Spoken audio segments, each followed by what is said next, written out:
Clutch.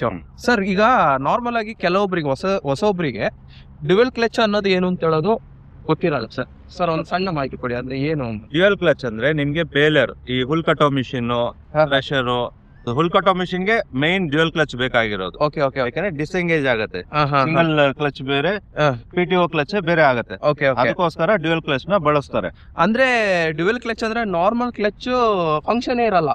ಹೌದು, ಇದೇ separate ಇರುತ್ತೆ, PTO ಸಪರೇಟ್ ಇರುತ್ತೆ. ಓಕೆ ಓಕೆ, ಇದು ಒಂದು ಒಳ್ಳೆ ಮಾಹಿತಿ. ಯಾಕೆಂತಂದ್ರೆ ಈಗ ಸುಮಾರು ಜನ ಕೇಳಿರ್ತಾರೆ ಡ್ಯುಯಲ್ ಕ್ಲಚ್ ಅಂತ, ಬಟ್ ಪ್ರಾಪರ್ ಆಗಿ ವಿಷಯ ಏನು ಅಂತ ಹೇಳೋದು ಗೊತ್ತಿರೋ ಸ್ವಲ್ಪನೇ ಜನ ಇರ್ತಾರೆ. ಆ ಒಂದು ವಿಷಯಕ್ಕೋಸ್ಕರ ಕೇಳಿದೆ.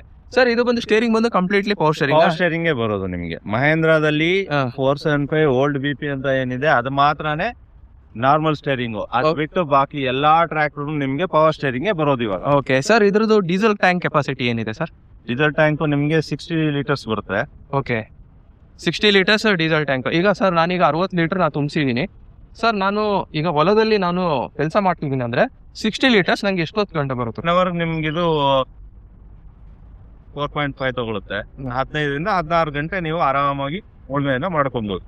ಅಂದ್ರೆ 50 HP ಟ್ರ್ಯಾಕ್ಟರ್ ಆಗಿರೋದ್ರಿಂದ ನೀವು 60 ಲೀಟರ್ಸ್ ಫುಲ್ ಟ್ಯಾಂಕ್ ಮಾಡಿಸಿದ್ರೆ ಒಂದು 16 to 17 ಅವರ್ಸ್ ಬರುತ್ತೆ. ಉಳ್ಮೆ ಅಂದ್ರೆ ರಫ್ಯೂಸ್ಗೆ ಹೇಳ್ತಿರೋದು, ಈಸಿ ಟೈರನ್ ಅಲ್ಲ.